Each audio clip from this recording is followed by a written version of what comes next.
Honnêtement, je pense qu'il faut aussi dire les choses et il ne faut pas se mentir.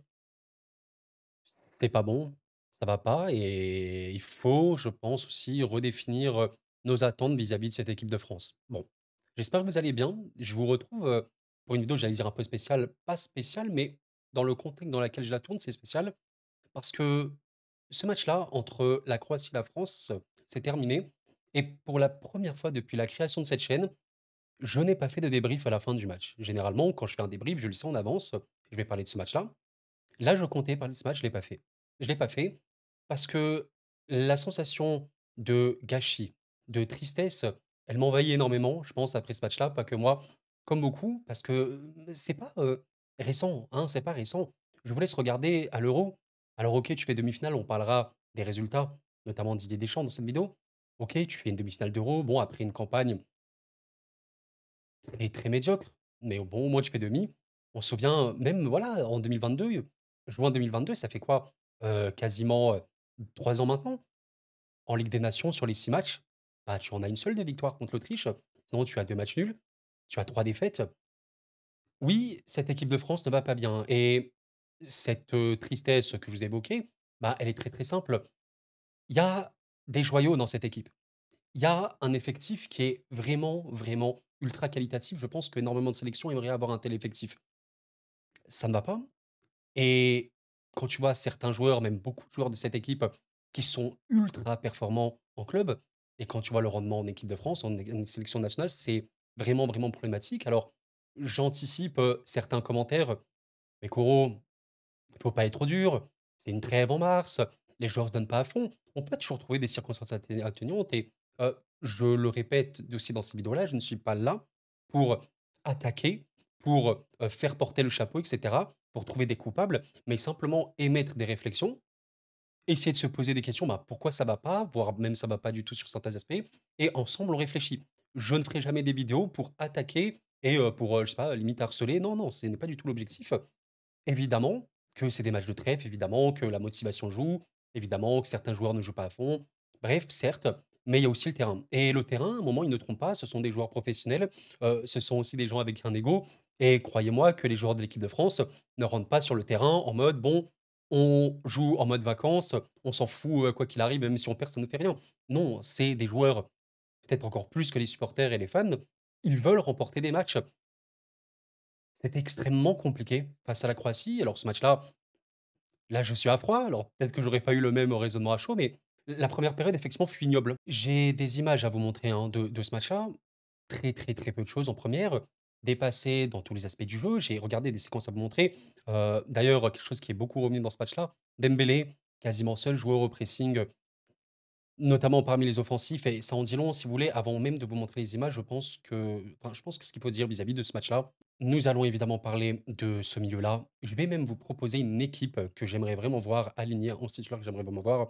Mais il y a aussi, je pense, une des réalités de ce match-là qu'il ne faut pas oublier. On parle beaucoup du milieu, certes, pas beaucoup, des erreurs, des errances, on va dire, défensives. Mais il y a un homme, qui explique aussi une animation offensive moindre, qui explique aussi, ben, on va dire, beaucoup trop de facilité côté Croatie pour, proposer son jeu. D'ailleurs, j'ai oublié de le dire, mais bravo à la Croatie pour cette vraie belle victoire. Bon, c'est Colomani. Colomani n'a vraiment pas fait un bon match, entre autres. Nous allons parler des autres attaquants, mais quand vous prenez, par exemple, cette séquence, ici, on le sait très bien, bon, Mbappé, évidemment, ne fait pas d'efforts défensifs particulièrement. Colomani, il est regardez où il est sur l'écran, très haut sur le terrain, très peu de courses, de ce joueur-là. Dembélé est le seul joueur qui va essayer de proposer un pressing, parmi les offensifs de cette équipe-là. Mais moi, ce que j'ai trouvé fou, c'est que cette équipe croate, avec un simple pressing individuel, pouvait mettre à mal cette équipe de France. Ils sont Tchouaméni qui va essayer de rebalancer sur Saliba. Saliba qui est pressé, qui va essayer de balancer sur, Konaté. Bon, le ballon est un peu dégagé en mode «catastrophe» entre guillemets et va arriver sur Koundé avec un simple pressing. On voit que Koundé va réussir, enfin réussir à perdre le ballon, j'allais dire. Il va se faire presser, il va perdre le ballon. On voit que Dembélé s'était proposé dans l'intervalle. Il peut l'être, hein, il peut l'être, mais techniquement dans cette zone-là, ce serait plus un milieu qui devrait se proposer. Mais bon, on voit que Rabiot ici, il est là. On va regarder Guendouzi qui est ici sur le terrain, qui OK, en vrai propose un ballon long, sur lui potentiellement ou sur Okolo ou quoi. Bon, Koundé, perd le ballon ici. OK, heureusement que Dembélé fait un bon petit retour. Le ballon, il repart en arrière et au final, il y aura une frappe arrêtée, par Maignan. Mais vous voyez que ce genre d'action, montre qu'un simple pressing peut vraiment mettre à mal cette équipe de France qui est vraiment, vraiment problématique parce que c'est pas non plus le pressing du siècle côté Croatie et avec voilà, je trouve des milieux beaucoup, beaucoup trop, passifs qui ne proposent vraiment pas de solution. Ouais, j'ai trouvé cette équipe de France sans ballon, malheureusement très faible. Malheureusement très faible, défensivement comme offensivement, mais défensivement ça se voyait vraiment bien. Cette action-là, elle est vraiment criante et je pense que vous l'avez vu, criante de la faiblesse de cette équipe de France, notamment sans ballon. D'ailleurs, regardez quelque chose d'assez intéressant ici, on a les attaquants bon, qui ne pressent pas. Dembélé est à peu près le seul à le faire, mais bon, le faire tout seul, ça ne sert à rien. Ici, regardez la situation. On a un bloc pour l'équipe de France, ça y est, une sorte de 4-4-2, enfin, je sais pas trop comment on pourrait dire sans ballon, mais qui ne prend pas du tout toute la largeur. On est vraiment sur une équipe de France qui n'agrandit pas le terrain, entre guillemets, voilà, qui c'est compact, mais sans vraiment l'être. Regardez un petit peu la position de Modric, regardez celle de Perisic. Je trouve ça assez dingue, quand même, de se dire que il y a littéralement aucune pression exercée sur Modric. Modric, qu'on le sait, a fait d'ailleurs un gros match, mais qui est un joueur exceptionnel à la passe, un technicien hors pair, extrêmement intelligent et fort au football. Il est quand même vieux, mets-lui de la pression, mets-lui de l'intensité, il peut avoir du mal. Non, tu as, laissé, j'allais dire, Modric sur un fauteuil, non, sur un divan plutôt, complètement seul. Regardez aussi, quelque chose que je trouve surprenant, alors Koundé, fait une saison exceptionnelle. Avec le Barça, il est énorme. On connaît les lacunes défensives de Koundé, certes, même s'il peut être très bon. Ici, il y a aucun pressing exercé sur Modric. Regardez un petit peu l'appel de Perisic, il met, le corps directement en appui et il y a déjà Koundé qui est quand même pris, de revers, toujours Modric, installé sur son divan, tranquillement. Je trouve ça dingue. Je trouve ça dingue que Modric peut tirer avec, voilà, un appel en profondeur, simple appel en profondeur de Perisic et ouais, que cet appel réussisse. Tout le bloc de l'équipe de France a été battu avec cette passe. Les attaquants, les milieux, il y a 4 joueurs, il reste 4 joueurs, vous vous rendez compte un peu de la situation? Et en vrai, tu te dis: «Bon, ça peut arriver si, ça défend bien», mais ouais, je trouve ça aussi, assez incroyable de dire que tu as un alignement, allez, voilà, avec Digne, qui est ici sur le terrain, Saliba, Konaté. Alignement clairement pas très bon, hein. Malheureusement, Koundé ici a été battu. Le centre pour Perisic et le premier but, il arrive ici. Je pense que le second but, il est encore plus choquant que celui-là parce que là, il y a un but, de la Croatie avec une passe de Modric, une petite percussion, rien de bien fou de Perisic, un centre et une tête. Voilà ce qu'on a. On a ça sur cette action. Là, si on a trouvé des coupables, ce serait quoi? Ce serait plutôt l'équipe entière qui ne presse pas assez. Ce serait, ben, Koundé qui se laisse avoir trop facilement 1 contre 1. Ce serait un centre qui arrive beaucoup trop facilement. Konaté, il est un peu malheureusement dans le vent. Saliba, il essaie de dégager en catastrophe. Bon, il arrive pas avec son pied. Ouais, Maignan qui ne n'arrête pas, même si Maignan aurait arrêté un penalty. Ouais, c'est vraiment dommage, c'est vraiment très dommage. Le second but et c'est là où tu vois vraiment que cette équipe avait beaucoup, beaucoup de problèmes. Regardez un simple long ballon, tout le bloc est dispatché, hein. Tchouaméni est là, Konaté, Saliba, est sorti ici parce que Digne n'était pas redescendu assez vite. Regardez juste la le positionnement des joueurs. Ça va être récupéré par la Croatie. Il va avoir, un ballon, joué Londine. Regardez comment le bloc il est coupé en 2. Vous avez 6 joueurs français ici. Vous avez tout le reste en attaque. Il y a littéralement pas d'entrejeu. C'est un peu gênant. C'est forcément un peu gênant. Bon, bah, voilà, tu te dis peut-être, ouais, encore une fois, bah, ils avaient la flemme, ils étaient pas motivés. Bon, bah, OK. J'essaie aussi d'analyser d'un point de vue footballistique. Là, les efforts ne sont absolument pas faits. Le ballon va repartir sur le côté gauche et là, ce qui est dingue, encore une fois, seul attaquant à se presser, Dembélé, qui va essayer, on est à la 45e minute, hein, essayer de presser jusqu'au bout pour empêcher la passe longue, mais malheureusement, ça va pas être assez. Regardez simplement les espaces laissés, c'est mal défendu, c'est mal défendu. Long ballon pour Gvardiol, Gvardiol qui va encore gagner son duel ici sur Koundé, Koundé qui aura eu du mal. Et là, on a une situation de 4 contre 3 pour la Croatie. Encore une fois, après un long ballon et une tête, il y a pas de construction, c'est ça? C'est pas comme si la Croatie, je sais pas, avait réalisé, un match exceptionnel d'un point de vue construction, pas du tout. Souvent des longs ballons, heu, plus de réussite dans les duels, voilà, physiquement au-dessus. Le ballon trouvé ici intérieur, regardez le positionnement, des joueurs français. Alors il y a Guendouzi qui essaie de revenir. On a Perisic totalement seul ici, parce que Digne est positionné là. Il y a vraiment un énorme problème. Konaté est sorti pour essayer de compenser Koundé. Au final, tu as Dembélé, il essaie de revenir, mais c'est trop tard parce que l'alignement n'est pas assez bon. On a du coup Koundé qui est ici, je crois que sur Gvardiol, mais c'est pas bon. Saliba, il ne marque personne. Digne, il essaie ici de marquer, et du coup, ça laisse Perisic tout seul. Normalement, Tchouaméni doit revenir un peu plus tôt. Une frappe contrée, et là, ce qui est dingue, regardez, la frappe contrée, elle va arriver sur Perisic, il y a personne, et au final, il y a Rabiot qui essaie de revenir très, très vite, mais c'est trop tard. Digne, il essaie de compenser et il va frapper et il va marquer. Ouais, ça a été très mauvais. Ça a été malheureusement très mauvais et ouais, c'est très symptomatique de tout ce qui ne va pas dans cette équipe de France aujourd'hui, parce qu'avec ballon, on peut produire des choses dans cette équipe, c'est sûr et encore, hein, attention et encore, il faut des joueurs créatifs pour ça, mais sans ballon, il y a des profils alignés aujourd'hui qui ne vont pas ensemble. Des joueurs, je sais qu'ils ont été beaucoup critiqués comme Guendouzi, comme Rabiot par exemple ou comme Tchouaméni ou quoi. Il faut comprendre que ces joueurs-là peuvent être bons, voire très bons et performants avec leur club. Honnêtement, alors Tchouaméni a eu une période plus compliquée, mais il est bien revenu, même au milieu de terrain avec le Real. La complémentarité des profils et le soutien des attaquants est nécessaire en vérité pour comprendre une équipe de foot. Aujourd'hui, dans ce match-là contre la Croatie, pour moi, il y a pas 2000 analyses à faire. La complémentarité des profils, elle est pas assez bonne parce que Guendouzi comme Rabiot, par exemple, c'est des joueurs, pour moi, plus d'impact, de dernière tiers, qui multiplient souvent, les courses, qui multiplient, on va dire, le l'aspect percussion sur un terrain, mais qui ne sont pas des défenseurs, pas du tout. Tchouaméni, c'est le joueur, on va dire, défensif de cette équipe-là, mais voilà, techniquement, on le sait, c'est pas le plus grand foudre de guerre non plus. Et quand on a évidemment une attaque, Mbappé, qui a très, très, très peu de soutien pour son équipe derrière, et Kolo Muani qui est vraiment inexistant dans ce match-là, c'est très compliqué. Alors, Mbappé, Dembélé ont pu faire une seconde période meilleure où il y a pu avoir beaucoup de ballons trouvés pour eux, mais là, je parle surtout d'une question d'équilibre, une question d'arriver à maintenir un bloc compact et empêcher que l'adversaire ait des situations. Parce que oui, en seconde période, c'était quand même mieux, hein, encore heureux. Je pense que la Croatie a aussi mis un peu moins le pied sur le ballon, a beaucoup moins pressé et tout. Il y a eu des bons ballons trouvés. Voilà, d'ailleurs, c'est assez dingue de dire qu'ici, tu as Mbappé, qui est un des joueurs français les plus bas sur le terrain. Dingue, qui va trouver un bon ballon, cela dit. Voilà, bon ballon trouvé pour Dembélé. Malheureusement, ça finit pas au bon. OK, peut-être qu'ici Dembélé, il aurait pu passer à Rabiot. OK, mais voilà, encore une fois, pour moi, la seconde période, tu la maîtrises, tu la domines plus de manière logique. Ici, encore une fois, voilà Mbappé qui va tenter une bonne passe pour, Dembélé. Ça a été trouvé, il y a une bonne connexion entre les 2. Ici Dembélé pour Mbappé, il va tirer, ouais, peut-être qu'ici aussi passer peut-être dans cet intervalle-là, il y avait un bon espace à exploiter. OK, ils ont pu trouver des ballons.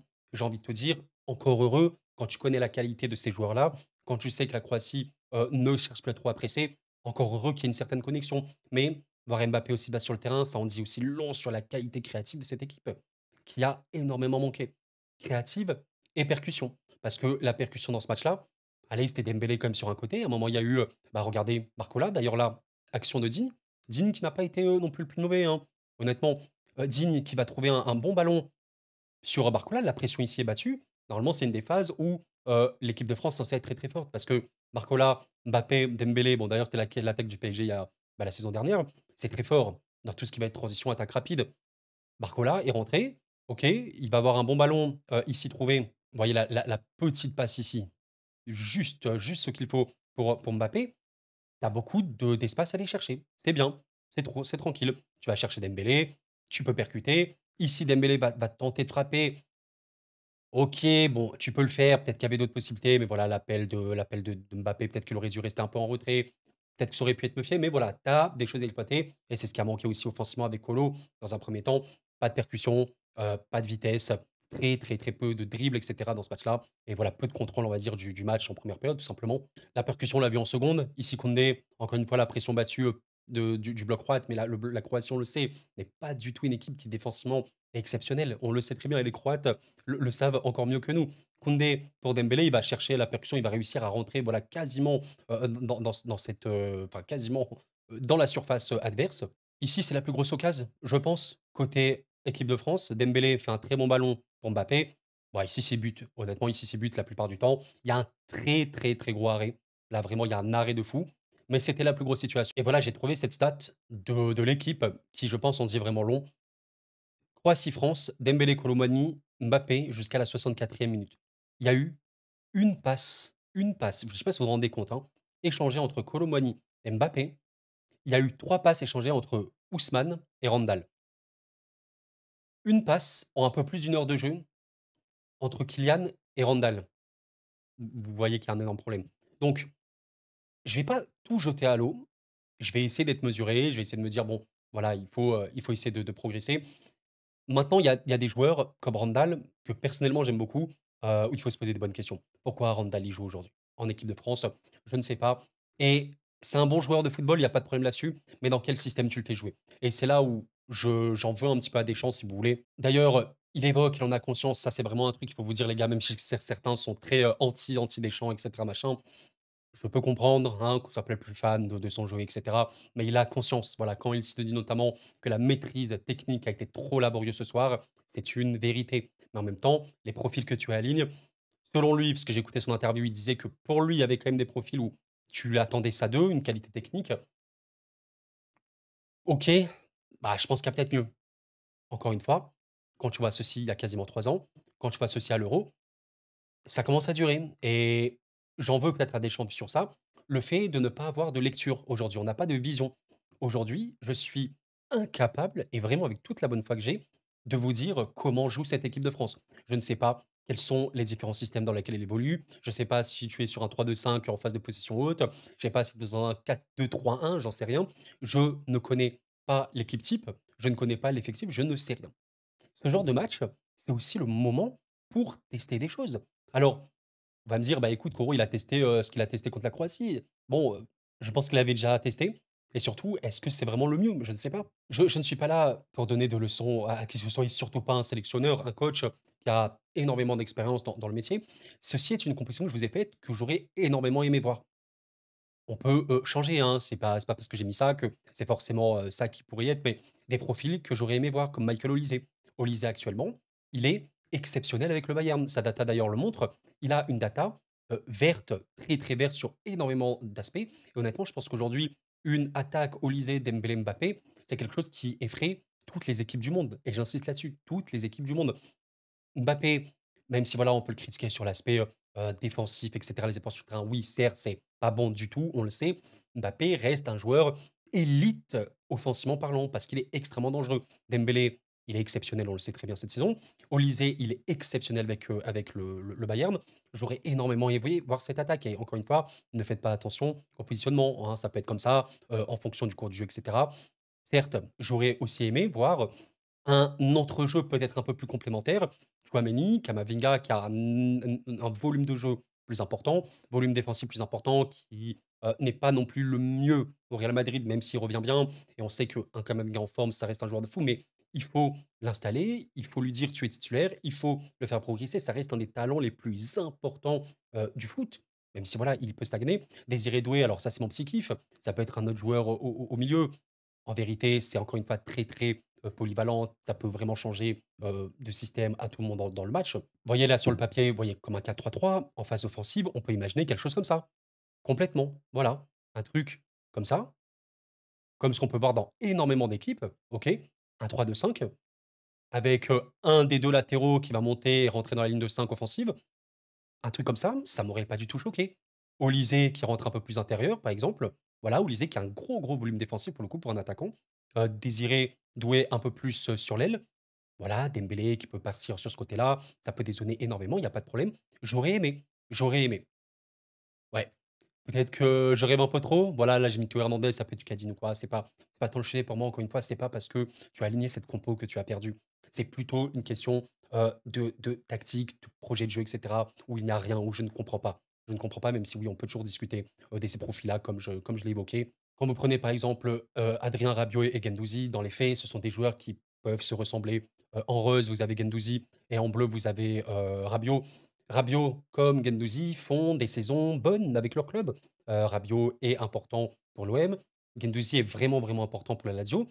C'est des joueurs quand même qui se ressemblent. Quand vous voyez un petit peu, ceci, alors Guendouzi a quand même beaucoup, beaucoup plus de passes progressives que Rabiot, on le sait très bien, c'est normal. Beaucoup, beaucoup plus de passes en avant, certes, mais les 2, voilà, ils font beaucoup de courses, c'est une vérité.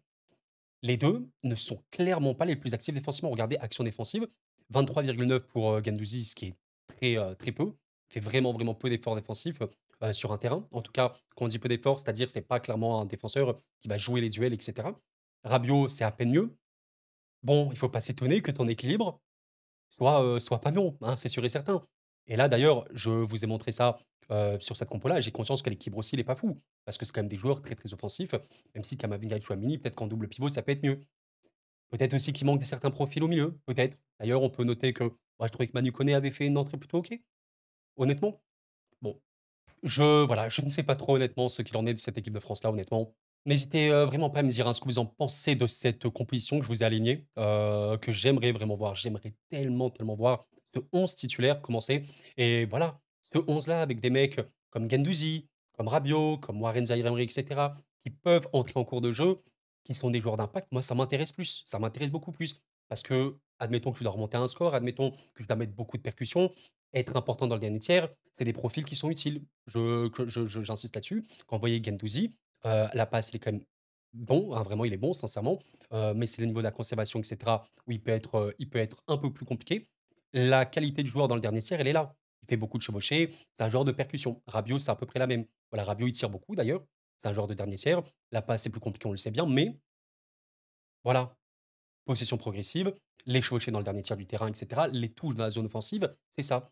Et donc, en cours de match, tu fais rentrer des mecs comme Rabiot, comme Warren, et cetera, qui sont dans ce sens-là, c'est OK. Et avoir un 11 titulaire qui est beaucoup plus percussion, football, et cetera, et ça peut être super cool. D'ailleurs, ici, j'ai même pas mis Marco titulaire. Tu pourrais le mettre, hein, tu pourrais le mettre, même si voilà, j'ai vraiment envie de voir Olysée, Dembélé, Mbappé. Pour moi, tu peux pas faire un meilleur trio d'attaquants aujourd'hui. J'allais dire dans le monde, on peut toujours débattre, mais dans l'équipe de France sur le papier, les 3 sont, tellement forts offensivement avec leur club. Ils ont tellement de qualité même pour servir cette équipe de France-là, il faut pas enfin, à un moment, il faut aussi voir les matchs, c'est une vérité. D'ailleurs, c'est très, très drôle, j'étais en train de regarder, Dembélé et Olise cette saison avec leur club. Regardez simplement le graphique du truc, c'est ridicule. Ils sont, extrêmement forts. Bref, bon, en tout cas, les gars, voilà, j'ai pas envie de faire non plus une vidéo d'une heure. On va s'arrêter là. C'était entre débriefs de ce match-là et entre réflexions pour la suite. Qu'est-ce que vous en pensez? J'en sais rien honnêtement. À la fin, on peut avoir des réflexions quoi, mais je ne peux pas trancher. Je me dis: «Est-ce qu'il manque vraiment des profils?» Peut-être, voilà, qu'on n'a pas des profils, des joueurs, vous savez, comme Rodri qui peut exister, en Espagne, comme voilà Vitinha qui peut exister au Portugal ou quoi. D'ailleurs, le Portugal aussi, c'est un gros, gros gâchis. Terrible, terrible de voir, ce que produit le Portugal avec l'effectif aussi qu'ils ont. C'est dingue. Donc peut-être qu'il manque des profils dans cette équipe de France, certes, mais au-delà de ça, tu dois bien mieux jouer.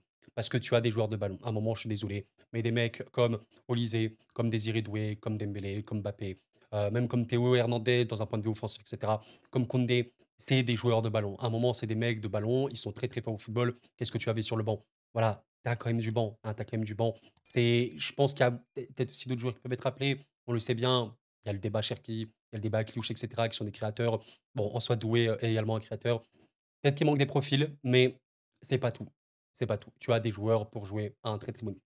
Bref, on verra la suite en tout cas. La coupe du monde va arriver très vite, il faut qu'on ait des certitudes. Je sais que certains me diront, voilà, on a déjà commencé des compétitions sans avoir de grandes certitudes, l'Euro notamment, et cetera, certes, mais la culture du résultat, c'est une chose. Le pragmatisme de Deschamps qu'on vend énormément, c'est une chose également, c'est sûr. Les résultats n'ont pas non plus été toujours les meilleurs. OK, tu fais des demi par-ci par-là.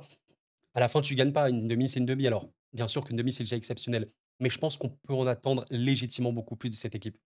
Je dis pas rouler sur l'Europe, bien sûr, mais en attendre mieux. Après, voilà, je vais pas non plus sur extra analyser. Parce que c'est un match de trêve, ou peut-être tu te dis que, bah, ils veulent pas jouer, même si je trouve que c'est un peu trop réducteur comme analyse. Merci d'avoir suivi la vidéo. En tout cas, les amis, c'était gros. Prenez soin de vous, sincèrement. Et à la paix sur vous.